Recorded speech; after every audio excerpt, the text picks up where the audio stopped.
Wow. I've been up here a lot. I've never seen a crowd like this. I think we need a ballroom, and that's happening. It's going to be a beautiful ballroom. This is really a lot of people, most I've ever seen in this room. And we're here for a very serious purpose, very serious purpose. Something's out of control, but we're going to put it in control very quickly like we did on the southern border. I'm announcing a historic action to rescue our nation's capital from crime, bloodshed, bedlam, and squalor, and worse. This is Liberation Day in D.C., and we're going to take our capital back. We're taking it back under the authorities vested in me as the President of the United States. I'm officially invoking Section 740 of the District of Columbia Home Rule Act. You know what that is? And placing the D.C. Metropolitan Police Department under direct federal control, and you'll be meeting the people that will be directly involved with that. Very good people, but they're tough, and they know what's happening, and they've done it before. In addition, I'm deploying the National Guard to help reestablish law, order, and public safety in Washington, D.C., and they're going to be allowed to do their job properly. And you people are victims of it, too. You know, you're reporters, and I understand a lot of you tend to be on the liberal side, but you don't want to get mugged and raped and shot and killed. And you all know people and friends of yours that happened. And so you can be anything you want, but you want to have safety in the streets. You want to be able to leave your apartment or your house where you live and feel safe and go into a store to buy a newspaper or buy something. And you don't have that now. The murder rate in Washington today is higher than that of Bogota, Colombia, Mexico City, some of the places that you hear about as being the worst places on earth, much higher. This is much higher. The number of car thefts has doubled over the past 5 years, and the number of carjackings has more than tripled. Murders in 2023 reached the highest rate probably ever. They say 25 years, but they don't know what that means because it just goes back 25 years. Can't be worse. Our capital city has been overtaken by violent gangs and bloodthirsty criminals, roving mobs of wild youth, drugged out maniacs and homeless people. And we're not going to let it happen anymore. We're not going to take it.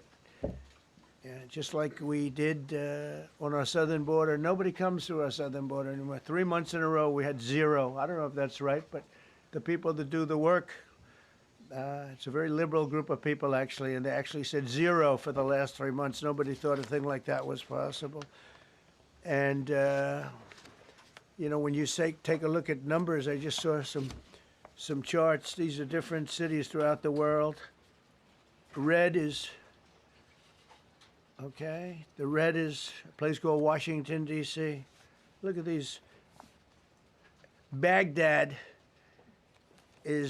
we doubled up on Baghdad. Panama City, Brasilia, San Jose, Costa Rica, Bogota, Colombia, heavy drugs. Mexico City, I mentioned, Lima, Peru, all double and triple what they are. So do you want to live in places like that? I don't think so. I don't think so. And I think the people in this room, if you wrote correctly, you'd see, look at the kind of numbers we have.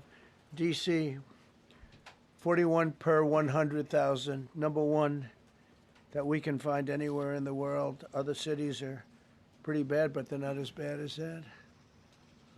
That where you want to live? The reporters of the world? Juvenile offenders and crimes against persons, as they say. It's getting worse. Not getting better, it's getting worse. And we had a recent indication. There was a story about a man who was just left. He quit because he was asked to do phony numbers on crime. And we're going to look into that. I think Pam is going to be looking into that. But he was asked by the city, I guess, that we don't want to show the real numbers. Let me do numbers so it looks like it's going down. Not going down. And under Biden, it was a disaster. And nobody did anything about it. We're going to do things about it like you wouldn't believe. Every American has a constitutional right to be able to access and petition their government in safety, and countless federal officials and employees likewise have the right to carry out their jobs in peace without being shot. As you know, I lost a very good person a while ago, was shot waiting for his wife. He was in the car. They robbed his car. They shot him. They killed him like it was nothing to it. She was walking to the car. It's a horror show. This issue directly impacts the functioning of the federal government and is a threat to America, really. It's a threat to our country. We have other cities also that are bad, very bad. You look at Chicago, how bad it is. You look at Los Angeles, how bad it is. We have other cities that are very bad. New York has a problem. And then you have, of course, Baltimore and Oakland. We don't even mention that anymore. They're so far gone. We're not going to let it happen. We're not going to lose our cities over this. And this will go further. We're starting very strongly with D.C., and we're going to clean it up real quick, very quickly, as they say. Days ago, a former member of the DOJ staff was savagely beaten by a band of roving thugs after defending a young woman from an attempted carjacking. He was left dripping in blood. He thought he was dead, with a broken nose and concussion. Can't believe that he's alive. He can't believe it. In June, a 21-year-old congressional intern was tragically killed after being hit by a stray bullet in a drive-by shooting. A former Trump administration official named Mike Gill, fantastic person, was murdered last year in cold blood in a carjacking blocks away from the White House. We all knew him. Great person. Waiting for his wife as she was walking to the car. A Democrat congressman was also carjacked at gunpoint not far from the Capitol. And in 2023, an aide to Senator Rand Paul was stabbed in the chest and head by a demented lunatic as he walked down the street, just absolutely for no reason. Horrifically, last July 4th weekend, a 3-year-old girl was shot in the head and killed while sitting in a car near the Capitol. It's becoming a situation of complete and total lawlessness. And we're getting rid of the slums, too. We have slums here. We're getting rid of them. I know it's not politically correct.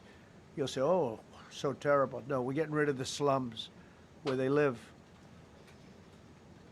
Caravans of mass youth rampage through city streets at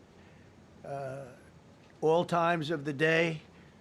There are ATVs, motorbikes. They travel pretty well. Entire neighborhoods are now under emergency curfews. Just this past weekend, gunfire went through, and you saw that, the Navy Yard.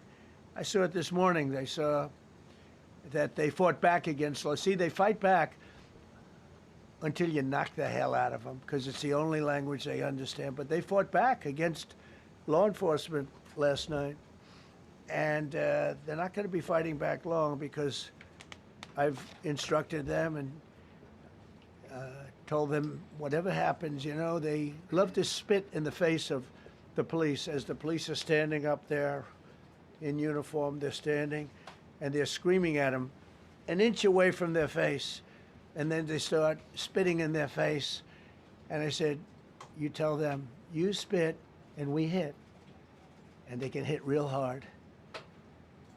It's a disgusting thing. I've watched that for years, for 3-4 years. I've watched them. The police are standing, and they're told, don't do anything under any search. So and you can see they want to get at it. And they're standing there, and people are spitting in their face, and they're not allowed to do anything. But now they are allowed to do whatever the hell they want. This dire public safety crisis stems directly from the abject failures of the city's local leadership. The radical left city council adopted no cash bail. By the way, every place in the country where you have no cash bail is a disaster. That's what started the problem in New York, and they don't change it. They don't want to change it. That's what started it in Chicago. I mean, bad politicians started it, bad leadership started it, but that was the one thing that's central, no cash bail. Somebody murders somebody and they're out on no cash bail before the day is out. We're going to end that in Chicago, we're going to change the statute. I spoke with Pam and Todd and everybody. We're going to change the statute, and I'm going to have to get the Republicans to vote because the Democrats are weak on crime, totally weak on crime. They don't know why. They want to stop because they get mugged too.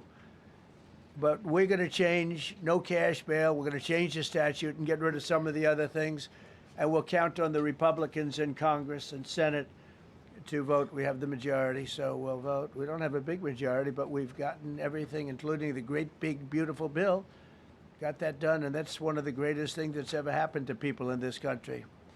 They're starting to figure it out, how good it is. Biggest tax cut in history. So many things. But we'll be able to get that done. So, Todd, if you and Pam can draw up things working with the people, we will. I'll get it passed. We'll get it passed with the Republicans. Probably won't get, think of this, probably won't get one Democrat vote because they have no idea what they're doing. That's why they want men playing in women's sports. That's why they want transgender for everybody transgender. And they just got walloped in an election, in a landslide, and they haven't changed one thing. I saw the other day the certain gentleman who was a very well-known politician, Democrat, was fighting like hell that men should be allowed to play in women's sport. They just don't get it. They said it's an 80-20 issue, and I think it's a 97-3 issue. And I don't know who the three are. I've never heard anybody nobody's ever come up to me, sir, you have to let men play in women's sports. You have to do it, sir. Nobody's ever approached me. I don't know where this issue even comes from. Never seen anything like it. But they turned our nation's capital into a sanctuary jurisdiction. That's the other thing. We have to get rid of sanctuary cities as quickly as possible. We're going to do it, too. We have to. Because it's sanctuary for criminals.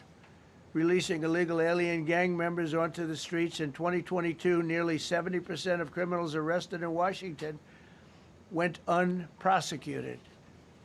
That's not going to happen with the group we have standing aside and standing behind me. And at the Metropolitan Police Department, it's now reached a small number relatively compared to what it was, but it's thousands of people. You know, we have thousands of police. I was told today, sir, they want more police. I heard a number, 3,500 police. That's a lot of police. 3,500. I thought they were going to say, we only have 30 policemen or women. They said, we have 3,500. We need more. You don't need more. That's so many. I never heard. That's like an army. How could you need more than 3,000? It just happened 2 minutes ago. Sir, they've requested more police. Oh, what do they have? About 3,500. I said, 3,500? This is not a big area. It's ridiculous. What you need is rules and regulations, and you need the right people to implement them. And we have the right people here, that I can tell you. Look at the border. Biden said there's nothing you can do. Kamala was the border czar. She never called one of the Border Patrol agents who are great. ICE is great. Never spoke to anybody. Never went there. But she was the border czar. And everybody said it was impossible to fix. I fixed it in 3 months. No, really. I fixed it the first week, but really fixed it over the last couple of months.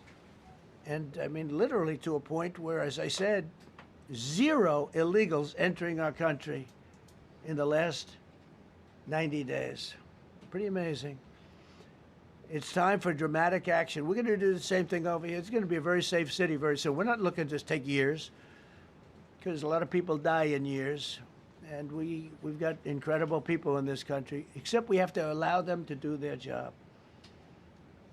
And that we will deliver like nobody's ever delivered before. I actually think it's easy. You know, if you're competent, it's easy. If you're incompetent, it's impossible. But I'm very competent. Last week, my administration surged 500 federal agents into the district, including from the FBI, ATF, DEA, Park Police, the U.S. Marshal Service, the Secret Service, and the Department of Homeland Security. You know, a lot of nations, they don't have anything like that. They got some police, and they're rough police. They don't have DEA, ATF, FBI, Park Police, U.S. Marshal Service, Secret Service, Department of Homeland Security. They got some police, but they're rough police, and they do their job. They don't have crime. We're not going to have crime either. They made dozens of arrests, and that's what starts to happen. Again, cashless bail. Watch what we do with that. Today, we're formally declaring a public safety emergency. This is an emergency. This is a tragic emergency. And it's embarrassing for me to be up here. You know, I'm going to see Putin. I'm going to Russia on Friday. I don't like being up here talking about how unsafe and how dirty and disgusting this once beautiful capital was, with graffiti all over the walls. It's another part of it, by the way, because we're talking about safety, but we're also talking about beautification. We have the most beautiful, potentially, capital in the world. We always had. But people come from Iowa, they come from Indiana, they come and then they get mugged. Not going to happen. Keep coming, because by the time you get your trip set, it's going to be safe again, and it's going to be clean very quickly. We're going to replace the medians that are falling down all over the roads. We're going to replace the potholes. We're going to put a nice new coat of asphalt over the top. No, we don't have to rip the road out and spend 7 years building a new road because they cut everything. Because some designers said, well, we need a quarter of an inch more turn for safety reasons. No, we're going to do it right. We're going to get it done quickly. So today we're declaring public safety emergency in the District of Columbia, and Attorney General Pam Bondi, who's fantastic, is taking command of the Metropolitan Police Department as of this moment. And I'll be making the appropriate notifications to Congress and to the mayor, our new DEA administrator, who's one of the top in the country. He better be Terry. If you're not, I'm going to get rid of you so fast. Terry Cole. Terry, thanks. Very good. We just got him, most highly recommended person. And you'll be designated as the interim federal commissioner of the Metropolitan Police Department, okay? And you run them tough. They're good. You have a lot of good people. You have people that shouldn't be there. You also have people that shouldn't be there. They got in there because of woke. But you have a lot of great police, and those people are the ones that want to help you. This city will no longer be a sanctuary for illegal alien criminals.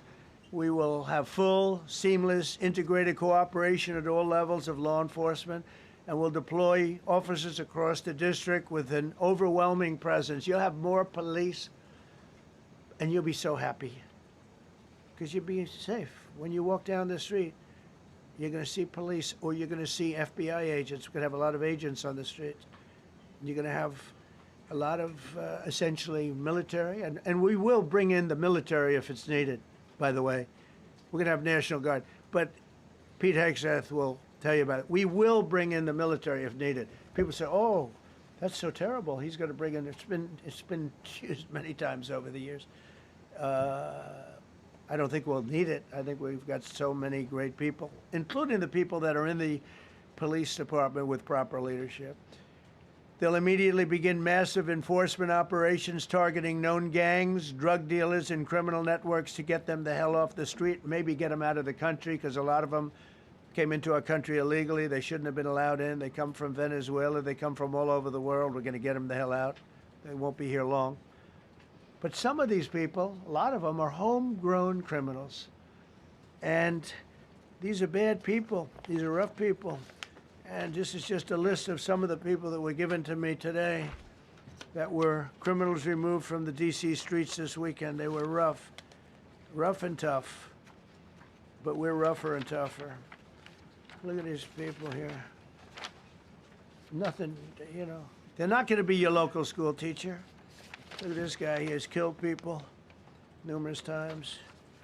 They're not going to be an asset. They will never be an asset to society. I don't care. I know we all want to say, oh, they're going to be rehabbed. It's not going to be rehabbed.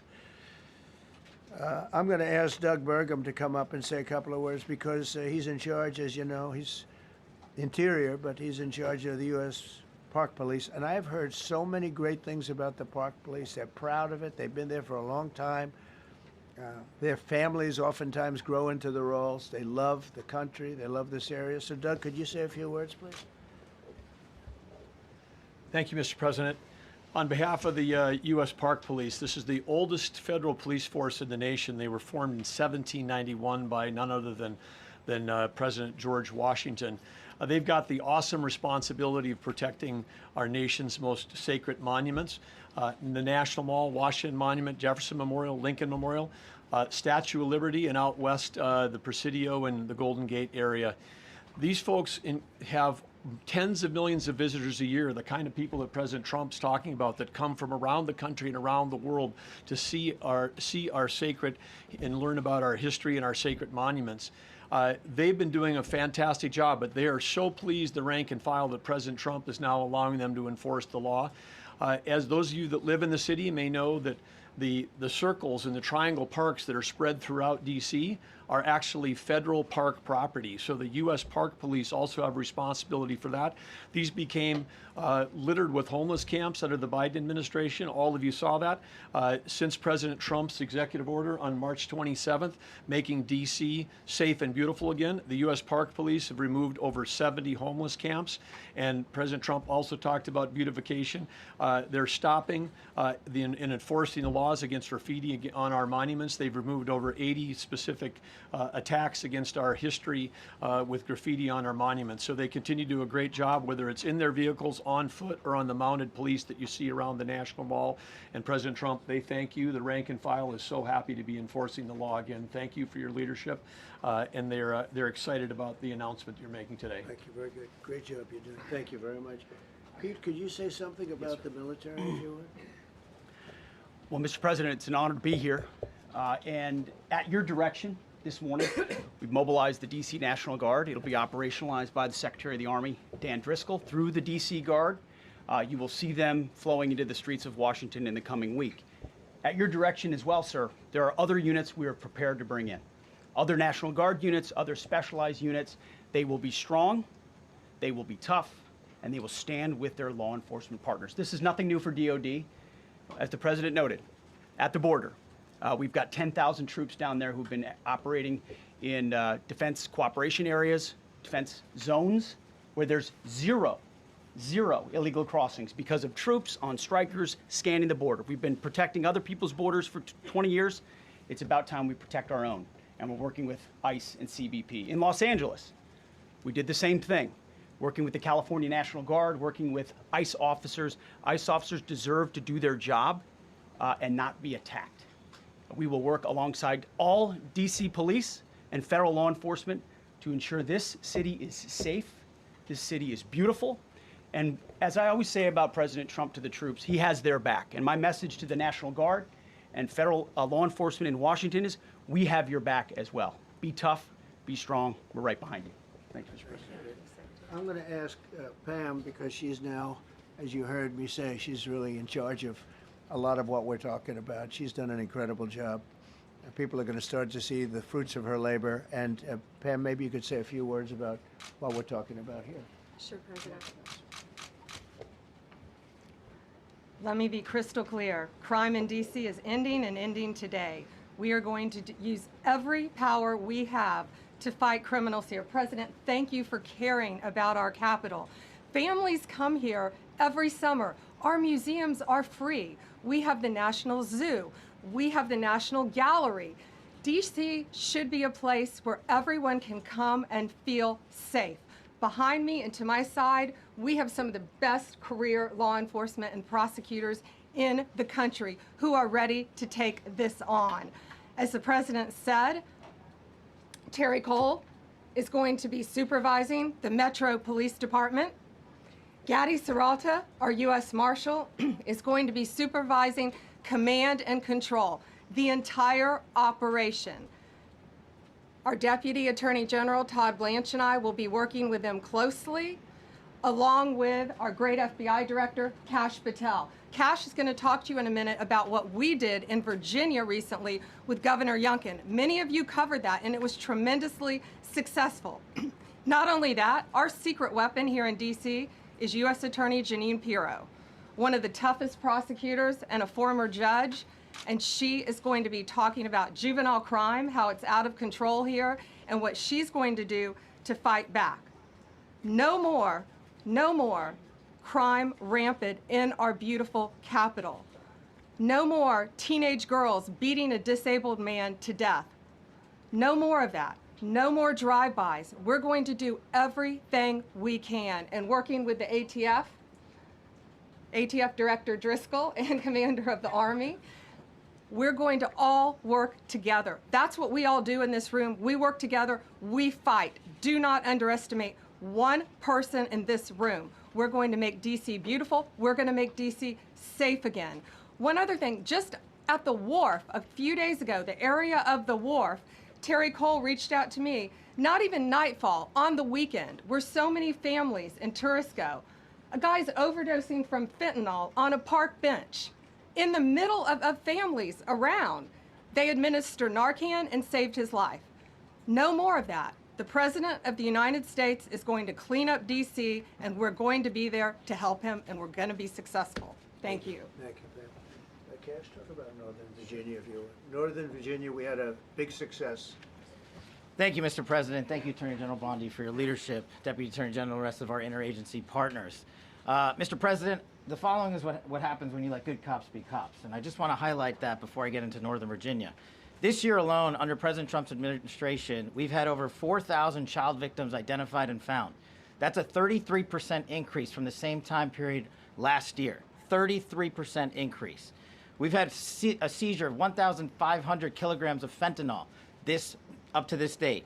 That is a 25% increase since the same time period last year. And just to put it in perspective, 1,500 kilograms of fentanyl is enough to kill 115 million Americans. 115 million Americans. Cops are getting after it. The FBI has arrested 19,000 people this year alone. Thanks to President Trump's administrations, that's double than where we were this time last year. And we have also arrested 1,600 people who have committed violent acts against children. 270 of them are human traffickers of children. Mr. President, this is what happens when you have great leadership at the Attorney General with Pam Bondi, your administration's priority of protecting the homeland and protecting American citizens and protecting our children, and the murder rates are plummeting.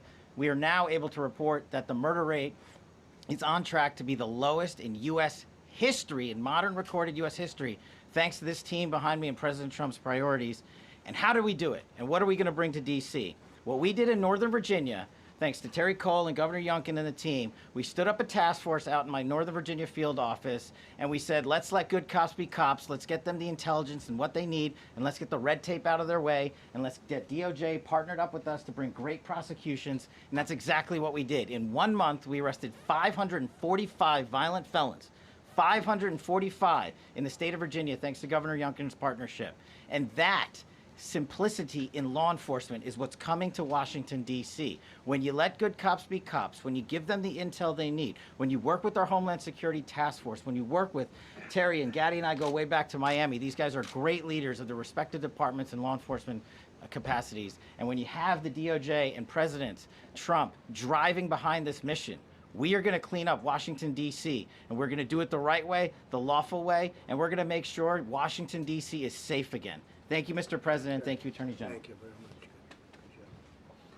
Thank you, Cash. So the process begins right now. It actually started over the weekend, and we confronted a lot of very bad people. But it's going to be something that will be pretty amazing to you as you watch it. And I think most of you say it's a beautiful thing to do it right. We're going to be removing homeless encampments from all over our parks, our beautiful, beautiful parks, which now a lot of people can't walk on. They're very dirty, we got a lot of problems. But we've already started that. We're moving the encampments away, trying to take care of people. Some of those people, we don't know how they even got there. Some of those people are from different countries, different parts of the world. Nobody knows who they are. They have no idea, but they're there. We're getting rid of the people from underpasses and public spaces from all over the city. There are many places that they can go, and we're going to help them as much as you can help. But they'll not be allowed to turn our capital into a wasteland for the world to see. The Metropolitan Police Department and the federal authorities will be supported in the effort, a really big effort, the 800 DC National Guardsmen that we'll put on, and much more if necessary, much more. You remember I said, I offered 10,000 once. Remember I said to a certain person, a person who I thought always was highly overrated, not very competent, but I said, if you need them, we'll give you 10,000 of the military or the National Guard. They turned me down. But if necessary, we're going to move service members directly to joining the Guardsmen, and that'll take place very rapidly, and that'll be done in conjunction with Pam and with Pete and everybody else. Washington, D.C. should be one of the safest, cleanest, and most beautiful cities anywhere in the world, and we're going to make it that. We're going to make it safe. We're going to make it smart. We're going to make it beautiful, so beautiful. Some of the buildings, we're going to add to it. You see what we've done at the White House. White House is a whole different building. I do that in my part-time because it's a natural instinct as a real estate person. I was very good at that, and I was very good at fixing things up. I like fixing things up.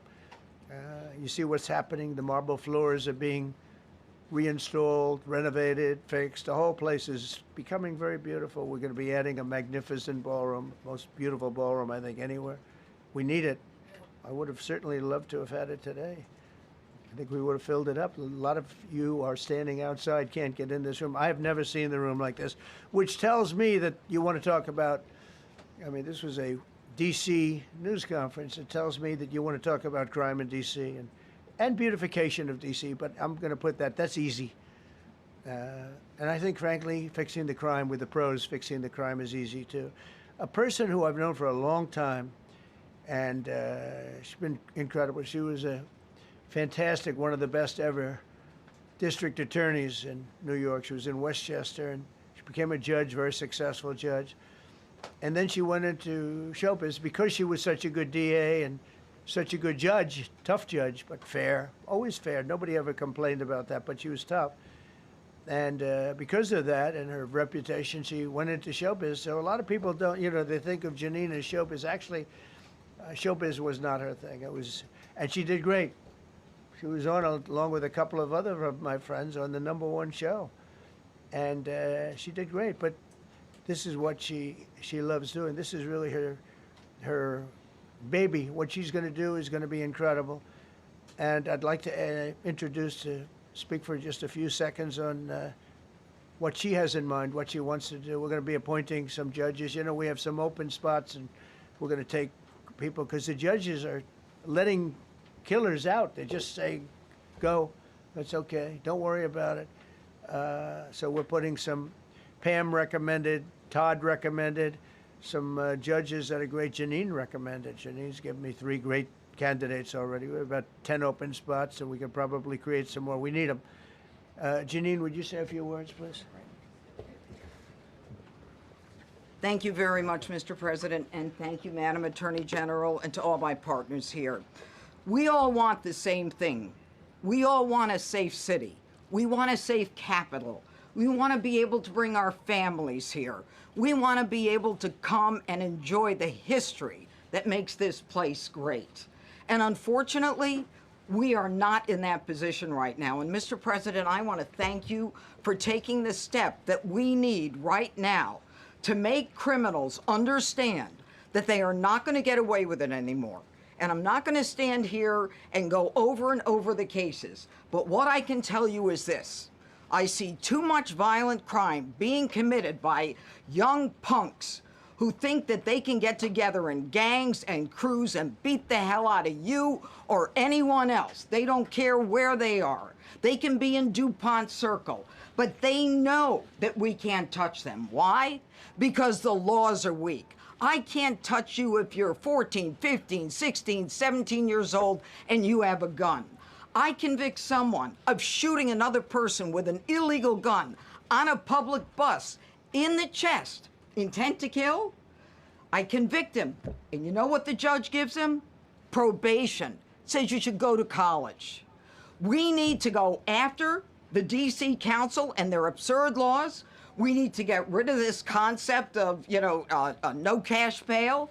We need to recognize that the people who matter are the law-abiding citizens, and it starts today. But it's not going to end today, because the president is going to do everything we need to do to make sure that these emboldened criminals understand we see you, we're watching you, and we're going to change the law to catch you.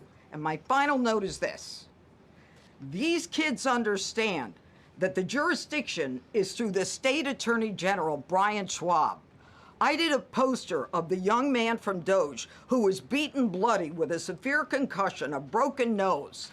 And then I did a poster of what happens to those kids, because I can't arrest them, I can't prosecute them.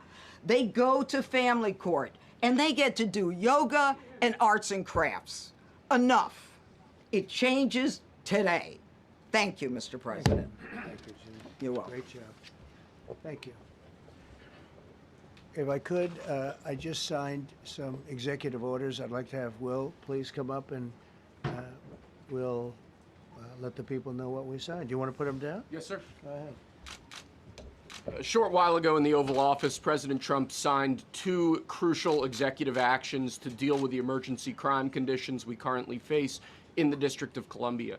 The first of these was an executive order, as President Trump said before, invoking his powers under Section 40 of the Home Rule Act to take federal control of the D.C. Metropolitan Police Department. Along with that executive order, President Trump signed the statutorily required notification letters to Mayor Bowser and to the relevant House and Senate committee leaders. The second major executive action that President Trump signed was a presidential memorandum directing the Secretary of Defense to utilize the National Guard to address the conditions we see on our streets here in D.C. It also authorized the Secretary of Defense to work with state governors to utilize their National Guard units if necessary as well. These are bold, decisive steps intended to combat the out-of-control crime conditions we've seen on D.C.'s streets for far too long, and I, for one, am deeply proud to be part of an administration that's finally coming to terms with these issues, sir. Thank you very much. Sir. Thank you. So, just to conclude, Washington, D.C. should be one of the safest, cleanest, most beautiful places anywhere in the world. It was years ago. We had one problem that was a pretty big problem. The radical left got out of control and they started trying to rip down statues. And I said, let's go pass a law real fast. We're going to do it real fast. But we were blocked by the Democrats who do not want safety. Nobody gets it. I don't get it. They don't get it because they can't get votes. I don't know how they can win an election with this, but they don't want safety. And I found an old statute, very old, early 1900s, that said if you so much as touch or even think about destroying a statue or a monument in Washington, D.C., you go to jail for 10 years with no probation, no anything. In other words, slightly different than we have today. Today we have cashless bail. Today you get jailed 10 years. No curtailed sentence, 10 years. And we took it out. Nobody used it. It was never used because, you know, it's harsh. And you remember they started to rip down the statue of Abraham Lincoln. I said, that's a tough one to rip down.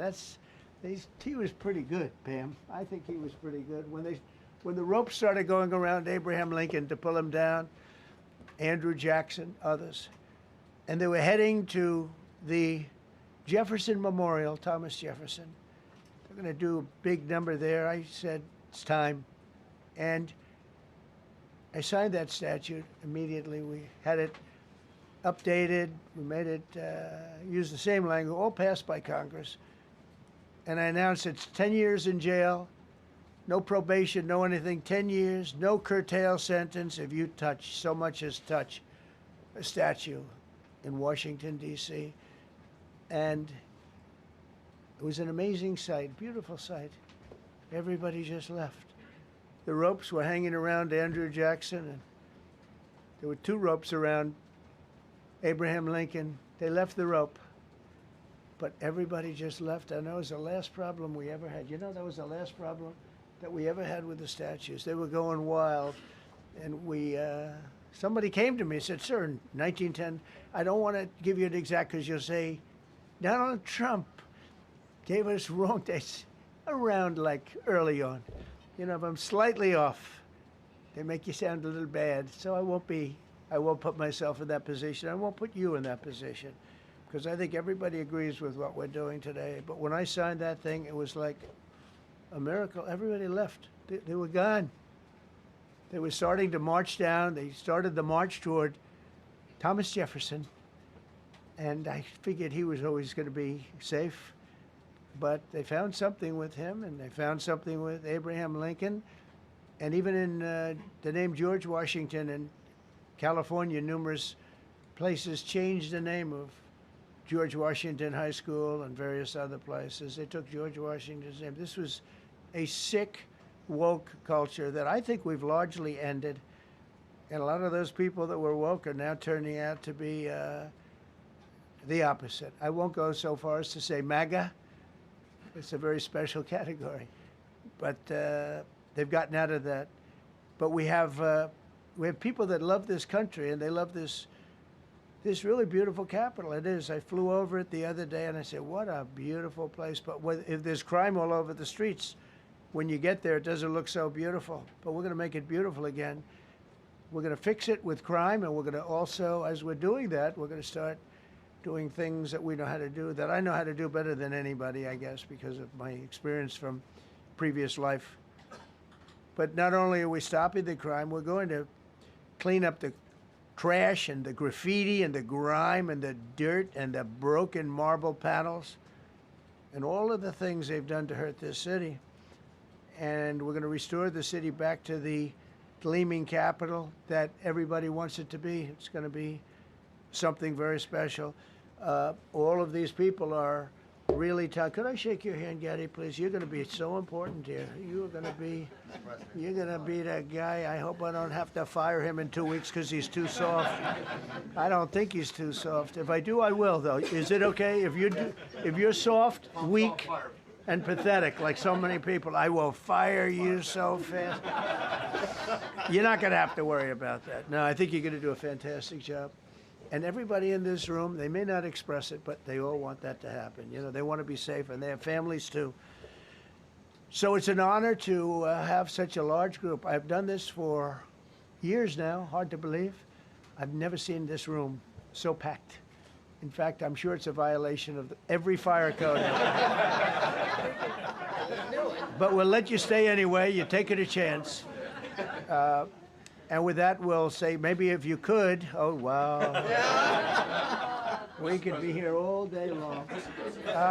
If we could keep the first questions, perhaps, to this subject, and then we'll go on to a few others. Please. Mr. President, thank you so much. Can you talk about how personal of an issue this is? You talked about flying over the Washington Monument and seeing the pride of what D.C. is, and do you believe that the status of the city, the cleanliness, the way that crime is low, is a direct reflection on how the country is run? Yeah, I do. I think the Capitol, look, everyone comes here. They're all coming. All the leaders, they're all wanting to come.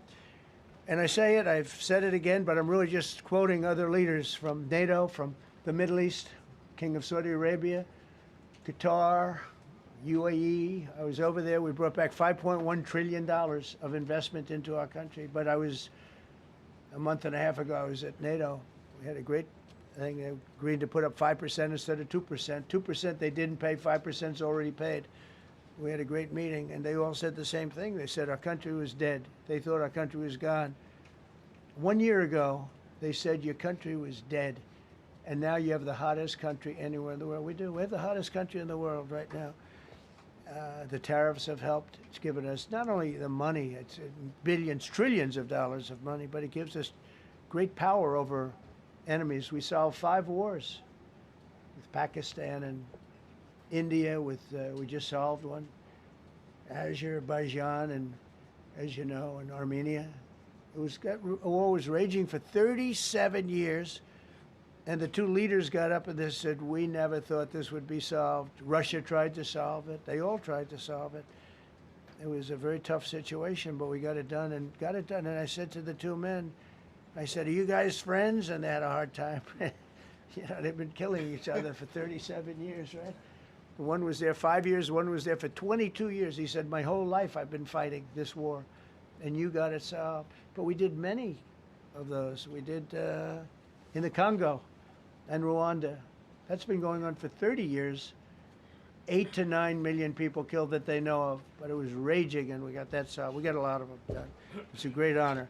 But you want to have, when they come, the leaders come to our country to sign documents that the war is over or whatever, or for other reasons. They come for trade.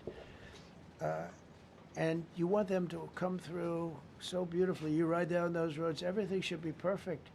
You shouldn't have medians falling down into the roadway. Median, you know, the metal things that are always, somebody had a great lobbyist, because I've never seen them look good. I've been looking at those things with the little, right? They're always broken and bad, but here they're really bad. And we're going to either put new or fix it, and it's not expensive. It's not really expensive. And we're going to fix our roads a little bit. We're going to clean up our sidewalks. You have countries where every Saturday the people go out and they wash their sidewalks in front of their stores or their houses. They scrub their sidewalks. So we aren't quite at that level yet, I don't think, Gaddy. We're not quite there yet, but maybe we will. They go out and they scrub. I think it's so beautiful to hear that and to see those stories. But we're going to make it clean. But just to finish with your question, it's a very, very strong reflection of our country.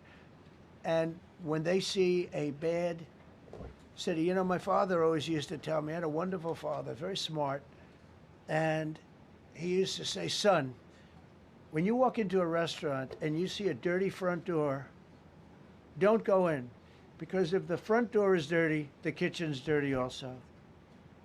Same thing with the Capitol. If our Capitol's dirty, our whole country is dirty, and they don't respect us. So it's a very good question, actually. Mr.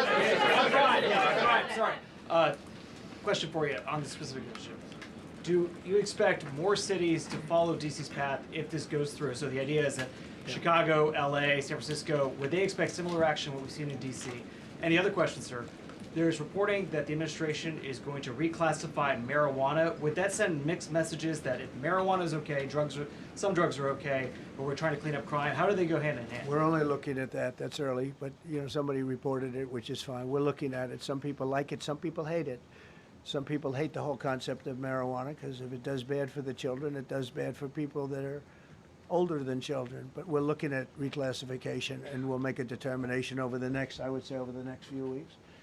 And that determination hopefully will be the right one. It's a very complicated subject, the subject of marijuana. I've heard great things having to do with medical, and I've had bad things having to do with just about everything else. But medical and, for pain and various things, I've heard some pretty good things, but for other things, I've heard some pretty bad things. The other part of your question, I mean, we're just going to see what happens with it all. We're going to have a tremendous success in what we're doing. Other cities are hopefully watching this. They're all watching, just like everyone's watching here. They're all watching, and maybe they'll clean up, and maybe they'll do this and get rid of the cashless bail thing and all of the things that caused the problem. I mean, if you go back, this whole thing with cashless bail is a disaster. So many problems came that we never had before. So they're watching us today, and if they don't learn their lesson, if they haven't studied us properly, because we're going to be very successful. I have zero doubt about that. It's going to be. It's a question of will it be really fast, like the border. You know, everyone said, they used to say, Biden used to say, I need legislation. I didn't get any legislation. I called up our people, and we did a great job. Tom Homan was great. As you know, our secretary did a great job. They did a great job. There's no games. They didn't play games. And we're going to have the same thing here. But then I'm going to look at New York in a little while. Let's do this. Let's do this together. Let's see. It's going to go pretty quickly. And if we need to, we're going to do the same thing in Chicago, which is a disaster. We have a mayor there who's totally incompetent. He's an incompetent man. And we have an incompetent governor there. Pritzker's an incompetent. His family threw him out of the business, and he ran for governor. And now I understand he wants to be president. but I noticed he lost a little weight, so maybe he has a chance. You know, you never know what happens. But Pritzker's a gross incompetent guy, thrown out of the family business. But when I look at Chicago and I look at L.A., if we didn't go to L.A. 3 months ago, L.A. would be burning like the part that didn't burn. If he would have allowed the water to come down, which I told him about in my first term, I said, you're going to have problems, let it come down. We actually sent in our military to have the water come down into L.A. They still didn't want it to come down after the fires. But that was it, we have it coming down. But hopefully L.A. is watching. That mayor also, the city's burning. They lost like 25,000 homes. I went there the day after the fire. You were there, and I saw people standing in front of a burned down home. It was, their homes were incinerated. They weren't like, even the steel was literally, it was all warped and literally disintegrated because of the winds and the flame and the whole thing. It was like a blowtorch. They were standing on this beautiful day, maybe a couple of days after. We gave it a little time because what they had suffered. Almost 25,000 homes. And you see what's happening now. They didn't give their permits. I went to a town hall meeting. I said, we're going to get you the federal permits, which are much harder. Almost immediately. Lee Zeldin is a star. He did an incredible job. They have all their federal permits. They don't have their city permits. And the mayor said to me, we think we could have them in 2 years. I was walking down the street, and I met with firemen and police. And I was saying hello to many people that were standing in front of their homes with yellow tape. You can't go in. You can't go onto the lot. And those people wanted to start rebuilding their homes then and there. And the mayor said, we should be able to get them the permits within 2 years. I said, that's a shame. 2 years? Are you kidding? I'm going to get them the federal permit like almost immediately. 2 years. And she drew it back. Well, maybe 1 year. The place was booing her out of the place. They don't have their permits to build their homes. And now they're talking about putting, this is among the most beautiful areas was in the country. Now they're talking about putting low-income housing there. Can you believe this? I love low-income housing. I made money with low-income housing. I built low-income housing. I know more about low-income housing and luxury housing. I know about everything real estate. They want to replace some of those homes with low-income housing. They haven't gotten their permits yet. We've gotten all the federal permits, which are much tougher to get, and it was done almost immediately through Lee Zeldin and Federal Environmental. And I watched the other day, those people are angry. And now, you know, they had tremendous, they loved that area. They loved the whole big area, different places, but they loved it. It was all luxury stuff and beautiful stuff, and some wasn't that luxury, but the level of love for that neighborhood, their neighborhoods, was incredible. And you know what? I watch people on television, they want to go, they want to leave. They've lost their spirit, they've lost their heart, because the mayor's incompetent. And Gavin Newsom is incompetent. He's got a good line of bullshit, but that's about it. He's incompetent. And you have Los Angeles is, you know, it's amazing. You know, I called, the first thing I did, I got the Olympics to go there. I was the one that got it. And by a rare thing that happened, I'll be the president. I was very upset because I got the Olympics there, and I said I won't be president when it comes. But bad things happened, and illegal things happened, really illegal things happened. Now it turns out one good thing was I'm going to be the president for the Olympics for 2050, for 250, which is going to be fantastic, and also for the World Cup. So we have a lot of good things, and I hope 250 is going to be the 250th anniversary is going to be the best. But when I looked at those people, and I saw last night on television that they still don't have their permits, it's a disgrace what's happened in Los Angeles. Yeah, thank you. The China tariff deadline is tonight, but do you plan to extend that? We'll see what happens. China's been, we've been dealing very nicely with China, as you probably have heard. They have tremendous tariffs that they're paying to the United States of America. And we'll see what happens. They've been dealing quite nicely. The relationship is very good with President Xi and myself. President, you mentioned your upcoming meeting with President Putin. Can Yeah. you tell us what you hope to get out of that and whether you consider inviting President Zelensky to join? So you have to understand, this is a war that should have never happened. This is a war that wouldn't have happened if I were president. Would have never happened. It was the apple of his eye. I got along very well with President Putin. But if you look, under President Bush, they took a lot of territory. Under President Obama, they took a lot of territory. Under Biden, they essentially took the whole thing. You know, it's just a question of time. Under Trump, you know what they took? Nothing, nothing. I was the one that said, you can't build your pipeline that was half built. I came in, I stopped the pipeline. It's called Nord Stream 2. Nobody knows that, you know. Nobody ever heard of Nord Stream 2. You might have not even heard it. Biggest pipeline in the world. I stopped it. I was not a friend of Russia, but I got along well with Putin. It's always good to get along with other countries if possible, but that doesn't mean you roll over like Biden did. Biden came in and he immediately approved the pipeline. I couldn't believe it. Then they say Trump wasn't tough on Russia. I wasn't tough. I was the toughest. Putin said, if you're not tough, I would hate like hell to see you visit. I stopped the biggest economic development job, the biggest job that Russia had ever built. I stopped it. It was dead. And this low IQ president came in and he let them build a pipeline and supply oil and gas all over Europe, you know. So this is really a feel-out meeting a little bit.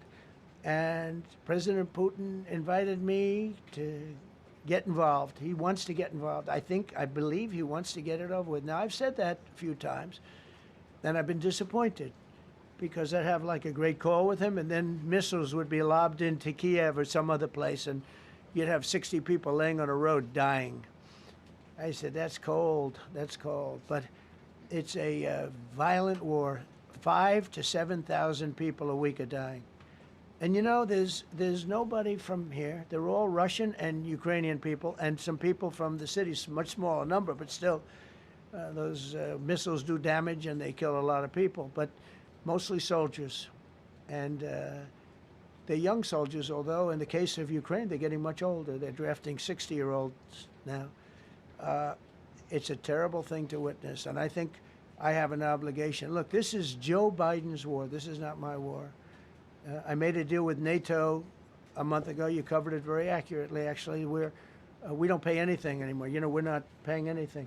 They are buying things from us, and NATO is paying us. I got it raised from 2% of GDP to 5%. And they're paying us for everything that we send. We're not paying. But Biden approved $350 billion. Europe has spent $100 billion.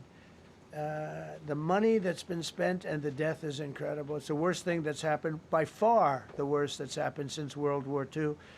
So I'm going in to speak to Vladimir Putin. And I'm going to be telling him, you got to end this war. You got to end it.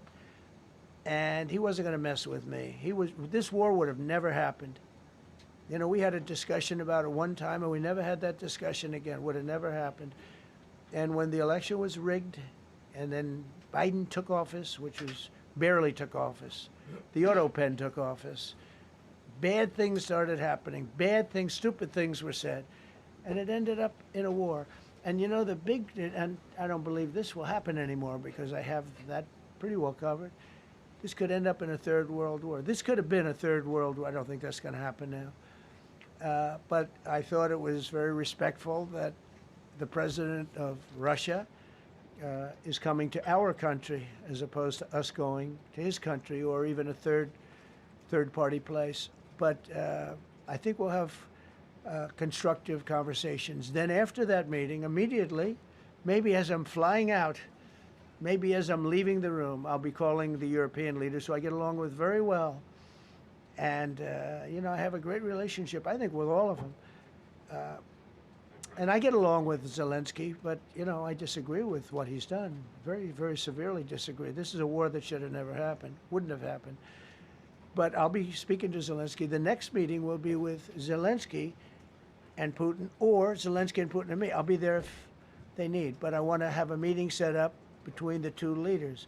I was a little bothered by the fact that Zelensky was saying, well, I have to get constitutional approval. I mean, he's got approval to go into war and kill everybody, but he needs approval to do a land swap because there'll be some land swapping going on. I know that through Russia and through conversations with everybody to the good, for the good of Ukraine. Good stuff, not bad stuff. Also, some bad stuff for both. So there's good and there's bad. But it's very complex because you have lines that are very uneven. And there'll be some swapping. There'll be some changes in land, and the word that they will use is, they make changes. We're going to change the lines, the battle lines. Russia's occupied a big portion of Ukraine. They've occupied some very prime territory. We're going to try and get some of that territory back for Ukraine. But they've taken some very prime territory. They've taken largely ocean, in real estate we call it oceanfront property. That's always the most valuable property. If you're in a lake, a river, or an ocean, it's always the best property. Well, Ukraine, a lot of people don't know that Ukraine was largely 1,000 miles of ocean. That's gone. Other than one small area, Odessa, it's a small area. There's just a little bit of water left. So I'm going to go and see the parameters. Now, I may leave and say, good luck, and that'll be the end. I may say this is not going to be settled. I mean, there are those that believe that Putin wanted all of Ukraine. I happen to be one of them, by the way. I think if it weren't for me, he would not be even talking to anybody else right now. But I'm going to meet with him. We're going to see what the parameters are. I'm then going to call up President Zelensky and the European leaders right after the meeting, yeah. And I'm going to tell them what kind of a deal. I'm not going to make a deal. It's not up to me to make a deal. I think a deal should be made for both. I think Russia has to get back into building their country. It's a massive country. I think they have 11 time zones, if you can believe it. It's a massive, it's by far, from the standpoint of land, it's by far the largest. They have tremendous potential in Russia to do well. They're not doing well. Their economy is not doing well right now because it's been very well disturbed by this. It doesn't help when the President of the United States tells their largest or second largest oil buyer that we're putting a 50% tariff on you if you buy oil from Russia. That was a big blow. And then they say, gee, he wasn't so tough. Nobody else would have done that. And I haven't stopped there. I mean, look, I was all set to do things far bigger than that, but I got a call that they'd like to meet, and I'm going to see what they want to meet about. I'd like to see a ceasefire. I'd like to see the best deal that could be made for both parties. It takes two to tango, right? So ultimately, I'll have a meeting next week. I had a great relationship with him, considering the fact that, I was not nice to him because of the pipeline. I ended the pipeline. I also gave the javelins. Do you ever hear of a javelin? Javelin is called a tank buster. They say that Obama gave them sheets and I gave them javelins. If it weren't for me, all those tanks that were destroyed at the first days of the war because the tanks got stuck in the mud, some commander made a better they would have been in Kiev in 4 hours going down the highway. But a Russian general made a brilliant decision to go through the farmland instead. And they just had torrential rains, and the rains were so bad, and it was mud, and those tanks got stuck in the mud. I don't know who that general is, but knowing Vladimir, he's probably not around any longer because all those tanks were stuck in the mud, and they went along with the javelins. I gave them the javelins. You know that, right? I gave them javelins. They gave them sheets. But I'm going to meet with President Putin, and we're going to see what he has in mind. And if it's a fair deal, I'll reveal it to the European Union leaders and to the NATO leaders and also to President Zelensky. I think out of respect, I'll call him first. And then I'll call them after. And I may say, lots of luck, keep fighting. Or I may say, we can make a deal. If not, I will tell you this. I've seen a poll coming out of Ukraine. 88% of the people would like to see a deal made. And if you go back 3 years, everybody was gung-ho for war. Everybody's gung-ho for war until you have it. It's an amazing thing. I had it with a couple of countries where I couldn't get a deal done with one particular country. And I just couldn't. The guy's great. He's a friend of mine. Great. Good leader. Tough as hell. I couldn't get the deal done. And then he went into war for a short period of time. You know where I'm talking about. First term. And it was nasty. Guys being killed all over the place. And he went through 1 week of war, and I was able to get the deal done. He said, this is nasty. Yes, please. Yeah, just to follow up on what you were saying there. First of all, Volodymyr Zelensky is not invited on Friday? He wasn't a part of it. I would say he could go, but he's gone to a lot of meetings. He's been there for 3.5 years. Nothing happened. And what is the definition? I mean, do you want somebody that's been doing this for 3.5 years What's the definition of a good deal? I'll tell you after I hear what the deal is. I was gonna ask Because you- there could be many definitions. You know, you're talking about a very large and complex situation. Now, I tell you, the war that I just settled with Azerbaijan and with, as you know, and Armenia was almost as complex as this one, having to do with routes, Successful trade. meeting on Friday with Vladimir. Well, we're going to have a meeting with Vladimir Putin, and at the end of that meeting, probably in the first 2 minutes, I'll know exactly whether or not a deal can be How will you made. know that? Because that's what I do. I make deals. Mr. Yeah, President. please, go ahead. Yeah, thank you, Mr. President. I'm going to ask you two questions, one about China, one about Russia, if I could. On China, your administration agreed to send the most advanced or advanced NVIDIA and AMD chips. No, to obsolete. No. obsolete chip. Well, and then 15% of the You profits mean the come back. 20s? No. This is an old chip that China already has. And I deal with Jensen, who's a great guy, and NVIDIA. The chip that we're talking about, the H20, it's an old chip. China already has it in a different form, different name, but they have it. Or they have a combination of two will make up for it and even then some. Now Jensen's a very brilliant guy, and Jensen also has a new chip, the Blackwell. Do you know what the Blackwell is? The Blackwell is super duper advanced. I wouldn't make a deal with that, although it's possible I'd make a deal, a somewhat enhanced in a negative way Blackwell. In other words, take 30% to 50% off of it. But that's the latest and the greatest in the world. Nobody has it. They won't have it for 5 years. But the H20 is obsolete. You know, it's one of those things. But it still has a market. So I said, listen, I want 20% if I'm going to approve this for you, for the country, for our country, for the U.S. I don't want it myself. You know, every time I say like 747, I want, yeah, for the Air Force. So I just wanted, so when I say I want 20, I want for the country. I only care about the country. I don't care about myself. And he said, would you make it 15? So we negotiate a little deal. So he's selling a essentially old chip that Huawei has a similar chip, a chip that does the same thing.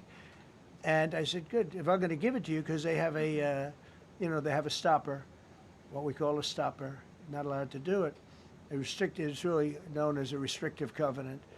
And I said, if I'm going to do that, I want you to pay us as a country something, because I'm giving you a release. I released them only from the H20. Now, on the Blackwell, I think he's coming to see me again about that.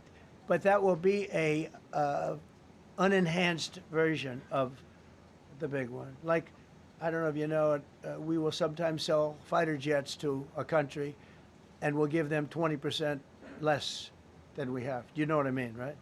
That's the same. So on Russia, do you see a time, Mr. President, when there could be normal trade between the U.S. and Russia? Should your meeting go well? Should there be peace? I do, yeah. Russia has a very valuable piece of land. If Vladimir Putin would go toward business instead of toward war, it's a warring nation.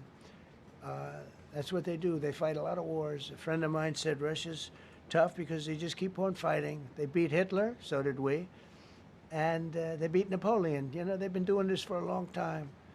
I asked a question to a very, very smart man that some people like and some people don't like. Viktor Orban, right? From Hungary, the head of Hungary. And he's in that same area and knows the two countries very well. I said, this was before Biden didn't do anything to get us out of it. He could have gotten us out of that. It would have never happened.